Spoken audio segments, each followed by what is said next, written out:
C3, Connecting, Coaches, Cognition, Coaching with Courtney and Christensen. As a busy coach, you spend all day refueling, revamping, and reflecting with educators.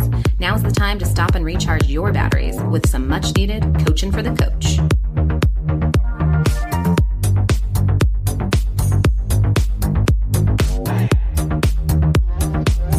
Welcome back to another episode of C3. I'm Courtney Groskin, and I'm here with Violet Christensen.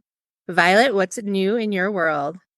Oh, it's that amazing synergy time of the year in September where we just get charging forward and it feels like you're just trying to hold on tight and keep with the momentum and build it all the time. And I just also feel that way with this podcast. And we've been so fortunate to enter into year 6. I know we celebrated that last month, but also it just still seems surreal to me, Courtney. Like, how do you feel about that? Yeah, it's crazy. It's been 6 years. I feel like we just started. But then, when I think of all the great people we've had on here, we've had quite a few people. It's remarkable. I had someone ask me a question the other day and we just kind of like scrolled through and it just made me excited to think about all those powerful conversations. And even more like close to my heart is all of our listeners who have hung with us for 6 years or who have hopped on at year 2 or 3 and just decided to continue their learning journey with us. So thank you to all of you out there. I can speak very clearly to a few best friends who listen every month and have for 6 years. And that in itself is dedication. And they tell me all the time about how they learn so much from our guests and how they're able to put that into practice each day in their teacher world or their coaching world. And that is amazing. Yeah, please, if you see us, let us know you listen. I know there's a lot of secret listeners.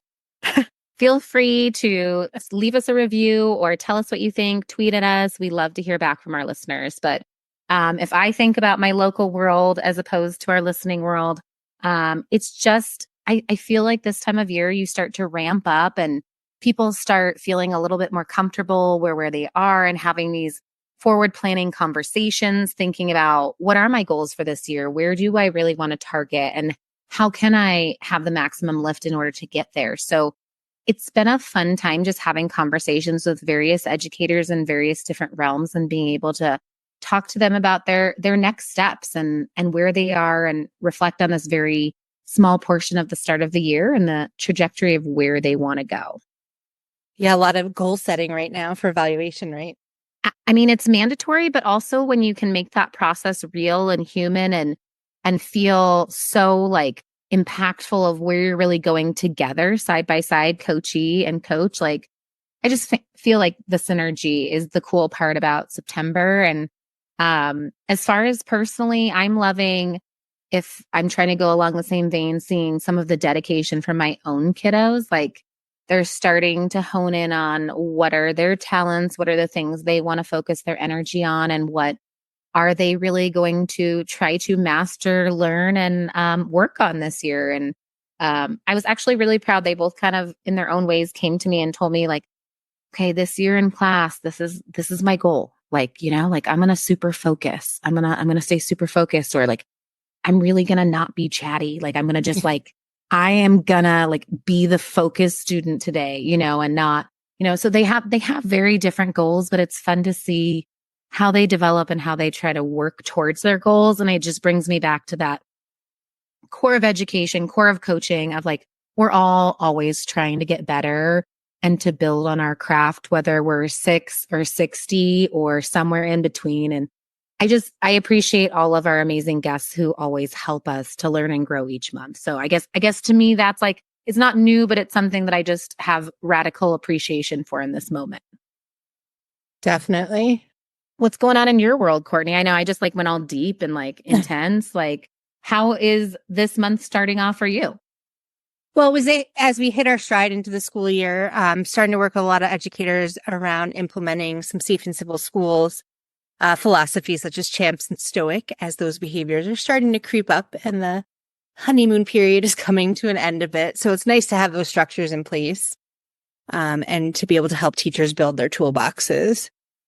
Oh, 100%. I remember my safe and civil schools training in my early, like, I mean this in a loving way, baby teacher moments. And I still go back to that in times in my mind. Like it becomes your backwards framework of where do I pull from as far as behavior management? And it's such a powerful model. I'm so glad that they have you to support them. Yeah, it really is a great foundational tool. And even for those experienced teachers, right? You have it in your toolbox, but sometimes we got to dig deep and bring back some of those tried and true classroom management techniques that we have. Oh, 100%. I mean, revisiting those things are so powerful. Definitely. Today, we'd like to welcome Elena Aguilar back to C3. She's here to talk about Arise, the art of transformational coaching. Welcome, Elena. We are so excited to have you here, and you are just a wonder and a delight. Courtney and I've been excited to have you back for the third time, and you are our first third guest. So we are just very honored to have you here today. Thank you so much for being with us.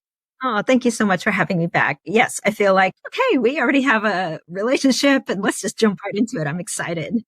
Exactly. It's like old friends. So we just want to dive right in and hear all about all the new upcomings in your world. And just, we'll just kind of start with, kind of diving into your history in a way of, we know how deeply connected you are with your personal story and how deeply intertwined with your professional ethos, if you will, and how we wanted to ask you, how have those early experiences in education and particularly some of the challenges that you have faced help to shape and really help meld your transformational coaching journey? I so appreciate that question because there's nothing more powerful than that we can do than to know ourselves. And when we know our own stories and we know the way that our past affects our present and forms our vision for our future, we're so much more empowered. And so I was born in a suburb of London, England. Neither of my parents were British. They did not want to be living in England. It was sort of they were basically refugees in England. And it was an extremely lonely and isolating experience growing up there. So I lived there until I was 10. And no one else spoke Spanish when I went to elementary school. And so I stopped speaking. My mother was Jewish and there were no other Jewish kids around. It was like a total anomaly. There were no other kids from Central America, which is where my father is from. And so it was just so isolating on so many different levels, on those identity levels. And I didn't like school. I was in England. I was kind of okay. I was good at school, but I didn't like it. I thought it was super boring and I didn't feel a sense of belonging. And, but overwhelmingly, the experience was one of feeling lonely and isolated. And when I started teaching, I didn't go through a traditional program. And so I entered into the profession aware that I kind of didn't really know what I was doing. And I worked really hard to learn, but I had a very clear goal, which was every kid who comes into my class is going to feel a sense of belonging and acceptance. They're going to feel cared for. They're going to know that they are loved. And I really focused on building community in my classroom. And that commitment continued when I became a coach and a leader. And now in my role as a facilitator of learning spaces, it is the one continuous thread that is a result of the experiences I had as a kid. And that is also just I value that commitment to creating community and belonging and a sense of acceptance. And so whether people come to me for coaching or a 2-day learning workshop or a 1-hour webinar, I work from a way the actions I take reflect this commitment to creating a sense of connection and community, whether that is through the chat box or through the prompts that I give people to get to know each other before they dive into really challenging content. I constantly am aware of the foundational need for psychological and really social safety and connection. And that is my commitment, my vision in my work is to teach people how to thrive. That's actually my official company mission statement is we teach you how to thrive. And I know that people thrive when their core human needs are met. And the primary core human need is the need for belonging and connection. And as a child, I did not thrive because I did not feel belonging and connection. And I created community for myself as I got older. I created community in my classroom, in adult learning spaces, and I witnessed people thriving. And I'm thriving now because of the life that I've created. So let me stop there. That was a long answer. No, I think, more than ever, this came across in your book. I mean, there's always been the idea of community within your books, but it really resonated in this new book. And I think, for our listeners, it's really important. This idea of classroom community isn't just cliche. Like everyone comes back to the kids need to feel a sense of belonging. The adults we're teaching need to feel like they belong and that we value them. And your book has really resonated this for me. Thank you. Yeah. What I know that so many people have that commitment, and we have that because we want it so desperately for ourselves, and we recognize how other people need it.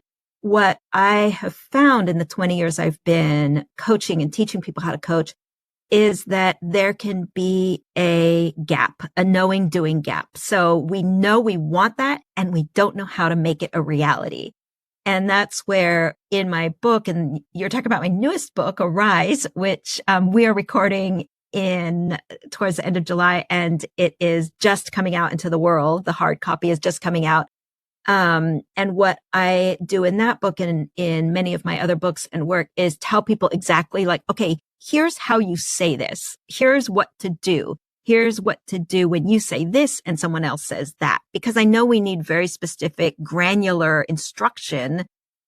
We can have an intuitive sense of how to build community. But then what do you do when you're teaching seventh graders and you've got a group of girls who roll their eyes at you more times than you can count every single day, and you find your own emotions, your own irritation, your own sense of hurt bubbling up? You're like, well, everybody else, belongs here, but not you. And, it's like, we are humans. We get activated. Challenges come up. Okay. So if you are the coach working with a teacher who is describing this scenario, what do you say? How do you work with that teacher? If you are that teacher, how do you respond to those students, to your own emotions? And that's where I would say my work comes in, which is getting really specific with people and like, try this, say this, do that, explore these underlying beliefs that you might be having, perhaps shift those beliefs, explore this way of being that you might be acting from. What else is possible? Yeah, it really provides a practicalness to what these real life scenarios are that we run into when working in education. Your book introduces a new transformational coaching rubric. Can you explain how this rubric differs from traditional coaching models and how it can be implemented effectively in schools? Yeah, I think the rubric and the whole book and the whole coaching model differs from traditional instructional coaching and practices in that it is much more holistic. It encompasses a full range of what it means to be a human working in schools. I think we so often bifurcate the sort of personal, professional, and that's impossible because we come into our work in schools as humans with feelings and histories and life experiences and beliefs, and all that just comes in. And the new rubric reflects that expansiveness of the model. It is intended in many ways to be a guide for someone to cultivate their own growth and development, or folks who support coaches could use it as a guide. It was a really interesting process creating a rubric, and I've created many rubrics. And I had, again, the experience of saying a rubric names what's most important. And so this rubric is long, and it was much longer when I started, and it pushed me into the process of like, what's most important? What's most important? And so I think it reflects just a whole different way that we can do school, do teacher development, do relationships, be ourselves, do ourselves. And that's what I'd say is like the power of it. Your holistic approach to education and educators and the system is just beautiful. And it's always something that I love to dive deeper into and just peel back more layers and learn from you. Can you give us some strategies for coaches to develop their emotional intelligence, something that you have such an aptitude with, and apply it in their interactions with teachers and students? What could you recommend to coaches in this moment? That's such a good question. I would say the first step is exploring your why, your why explore your emotional intelligence. Like just getting clear for yourself on if that is something you're drawn to, or you're hearing this, thinking like, okay, well, why would that be helpful to me? How could that support me? Cultivating commitment. I mean, anytime we want to make behavioral change, we need to tap into the why and the commitment, and we need to activate that because it can be hard. Let's see. So cultivating self-awareness is the first step. Just being able to notice like, oh, this is coming up for me. I'm experiencing some anger, some frustration, some sadness. Now, sometimes there's a precursor step to that because sometimes people can experience strong emotions and not be aware that they're experiencing them. And so there may be for some people a need to cultivate awareness of like, what are the physical signs or the cognitive indicators that you're having strong emotions? It could be that you notice that like your heart starts racing and then you realize, oh, I'm sitting here in this conversation with this teacher and she keeps using these phrases like, well, you know, these kids can't. And maybe in that moment, you don't have yet the self-awareness to say, oh, I'm feeling some, but you maybe at that point notice my heart is racing. My hands are sweating. I feel like I want to get out of here. That's an indicator that you're experiencing. And then the question is, okay, what emotions am I experiencing? What does this tell me? What can I do right now to, we say, regulate or kind of come back into a window of presence or a way that you can deal with, you can be present with the emotions. Like, is that through some deep breaths? Is that through, saying, you know, I'm okay right now and I'm going to explore this later. So there's a lot of what I'm referencing are very commonly known indicators of emotional intelligence and emotional regulation strategies. And I wish everybody had these included as part of their August PD, back to school. Let's have a few days. You know, there's so many places that are doing social emotional learning for kids, but not doing it for the adults. And I don't know about you or the listeners, but I did not get it as a kid. And so I learned this stuff because I was really curious and wanted to learn for many reasons and started doing so in my 40s. And so that was a while ago, actually. I will also just say, because I say this in Arise a number of times, but I am a big fan of therapy and I think everybody should have a therapist. And perhaps I shouldn't say the word should, but I think everybody can benefit from working with a skilled therapist. And I also acknowledge that those can be really hard to find. It can be hard to find for many reasons. Therapy can be expensive. It cannot be covered under insurance and so on. And for me, therapy has been an absolute life changer. And that's something that I kind of went in and out of for years and resisted. And then finally was like, I'm going to do it, and found somebody who I really work well with and explored different modalities. And it's been a life changer in terms of understanding, connected to your first question about how do we bring our past into the present?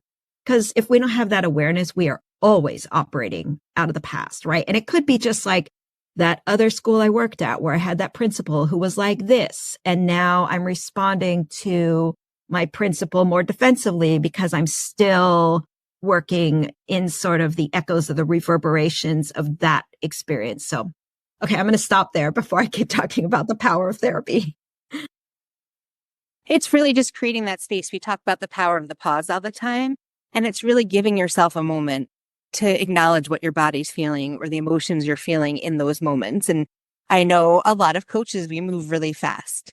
So how can we build that into our day and take the time to acknowledge what we're thinking and feeling in those tough moments?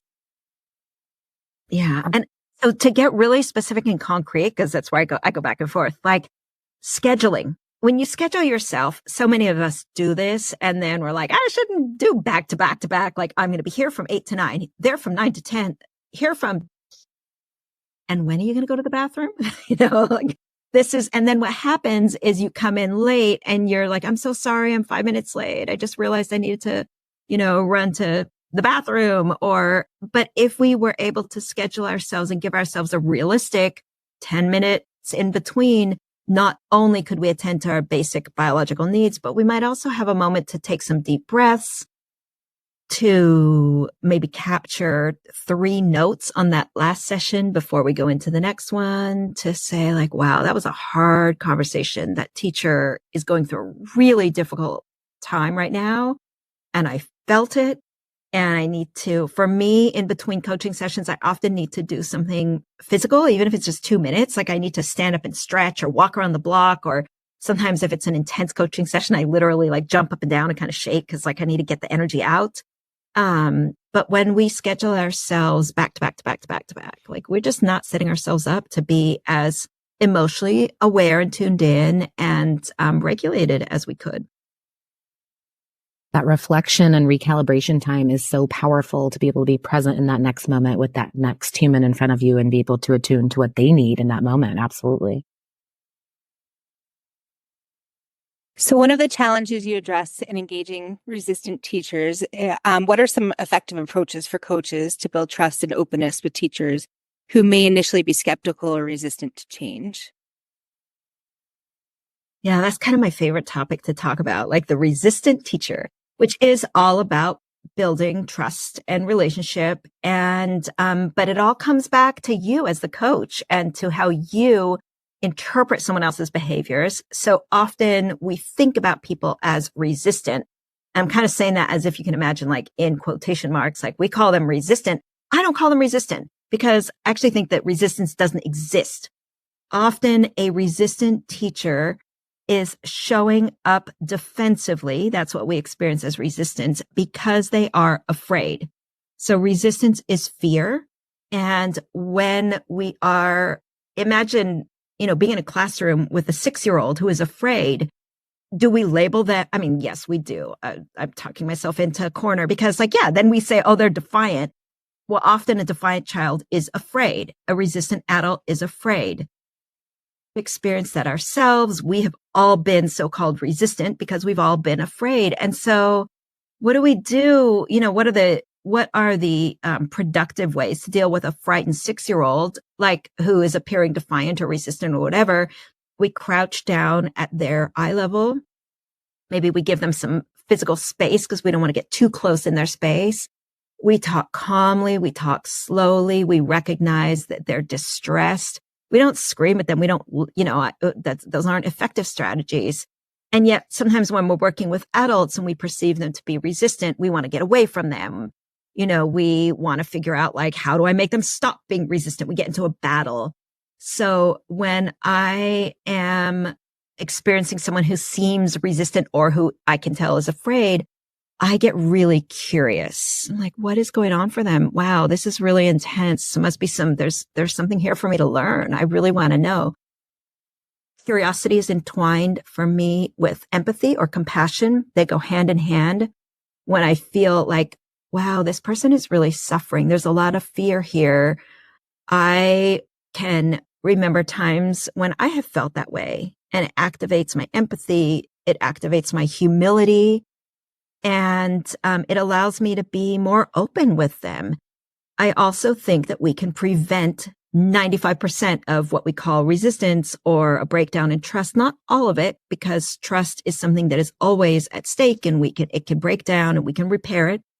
And there's really nothing more powerful, I think, than repairing trust with someone. So if trust does break down with a client, someone you're coaching, and you have an opportunity to say, hey, can you help me understand what's going on? Because we've had these great conversations and you seem so open. And today I can't tell what's going on. And then they say something like, well, last time you met, you said this thing and it really hurt. I feel like you weren't getting me.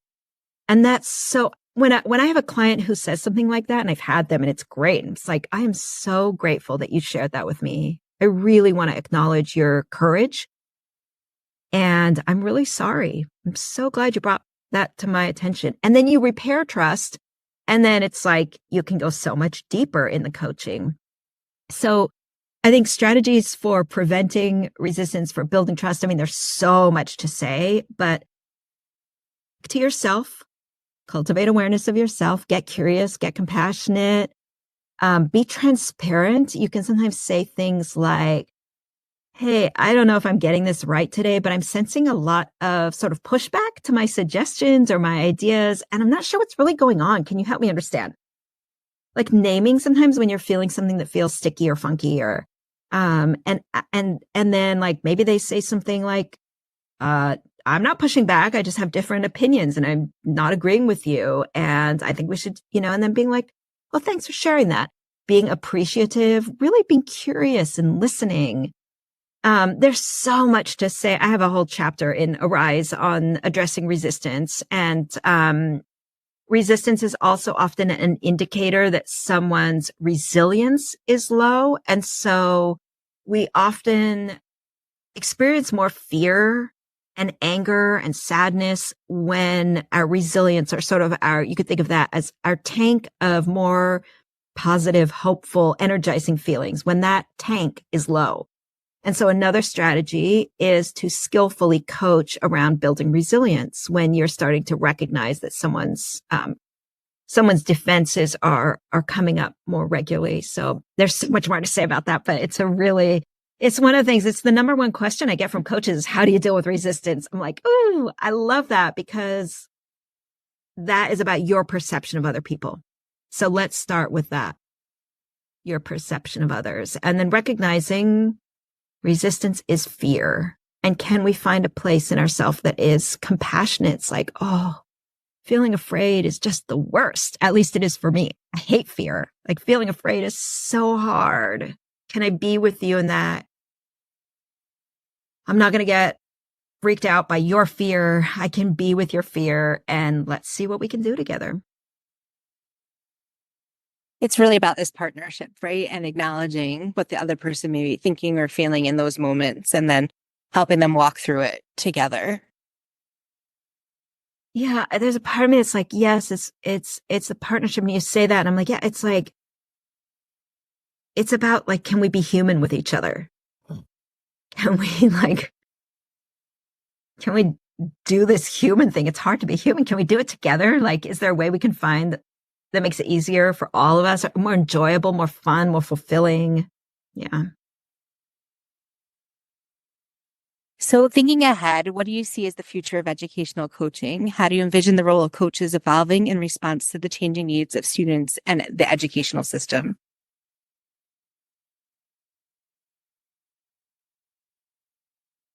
Thinking ahead, I don't know, like, to be honest, I feel like I'm going to go more global because I feel like as a species, as a society, as a country, we are in a really critical moment. Like, what is going to happen? And that's like, I'm punctuating that in my mind with all kinds of expletives. Like, what is going to happen? Oh my God, I'm terrified. In our education system, in the broader society, in the world, on so many levels. And this is an opportunity for me to say, look, there's a number of possibilities. And that's my work, is saying it is possible to have coaching conversations like this, coaching conversations that are not transactional, that see someone as a human being, in which we are partners, in which we are curious and compassionate.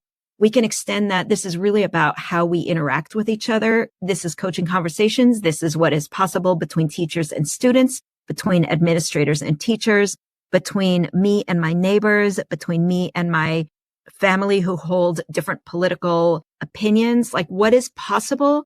We can have conversations in which we listen to each other, in which we have self-awareness about our own emotions coming up, in which we are curious, in which we seek to understand, in which we break down binaries of right and wrong and judgment. And I hope that what happens in the future is that we can consider these possibilities and try them out and see if it feels better. Because I think that there's so much fear in our schools and in our country, in our world right now. There's so much fear, and fear is resulting in a lot of harm for people. The actions that people take when they are afraid can hurt other people. We appreciate your openness and your realness and bringing it back to the base brass tacks of human nature and kindness and partnering with one another and education. And it's just always beautiful to speak with you. And we're going to slightly shift, and we want to hear more from you and what you have going on, what's coming down, that you're working on. We know you have your new book out that we hope everyone is going to check out, but what else can you remind our listeners where they can follow you and what you have coming in the near future? Yeah, well, I also have a new offering that I'm super excited about. It's like giving me so much joy to create. And it is called the Learning Library. And it is comprised of skill sessions. There's 48 skill sessions in it. And each skill session is completed under an hour, and it focuses on one really specific aspect of coaching.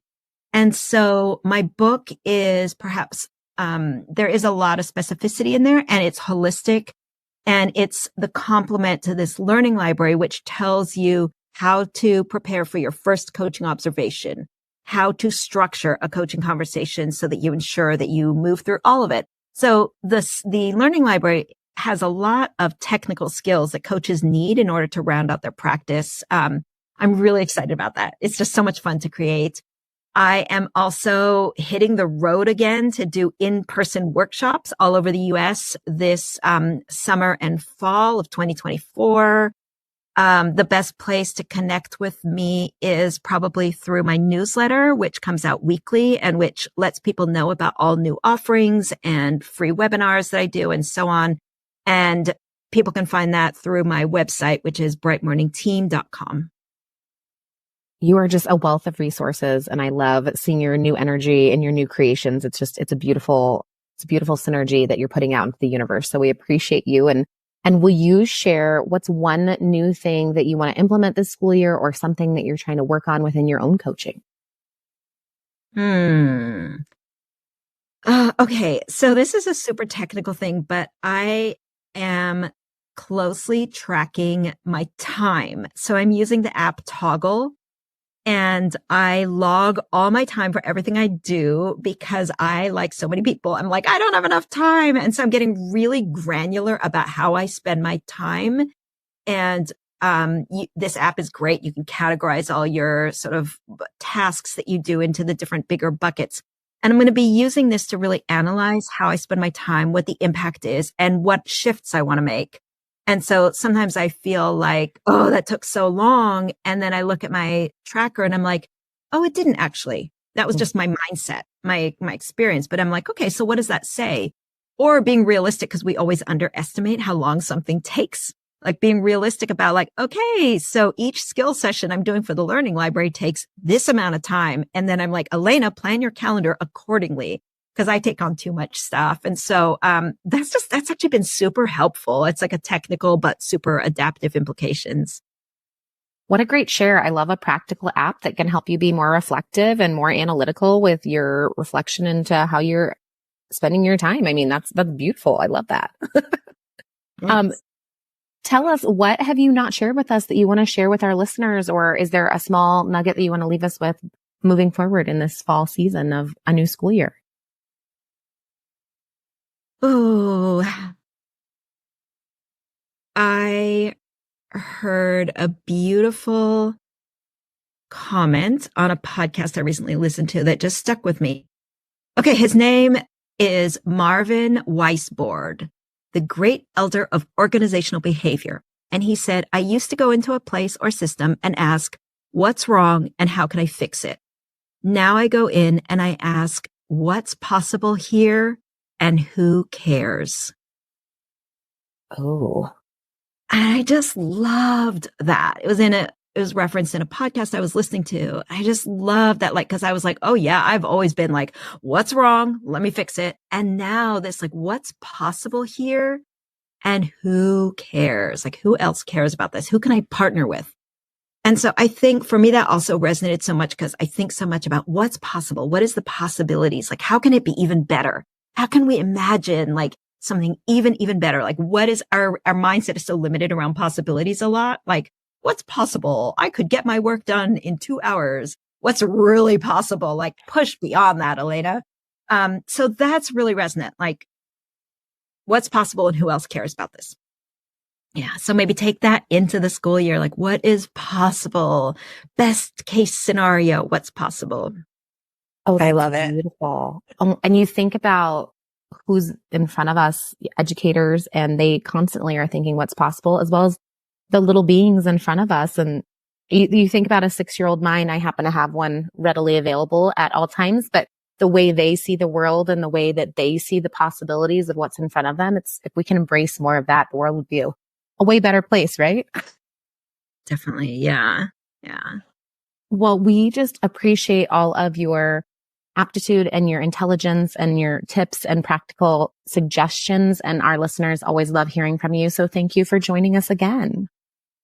Oh, thank you so much for having me back. I really appreciate it. Thank you. Elena's book highlights the importance of addressing core human needs to foster a sense of purpose and connectedness among educators. How might you develop meaningful relationships and create supportive communities within your schools? Thanks for listening to another episode of C3. Be sure to follow us at C3 Coaches. Thanks for listening. C3, Connecting, Coaches, Cognition. Whose thinking will you mediate today?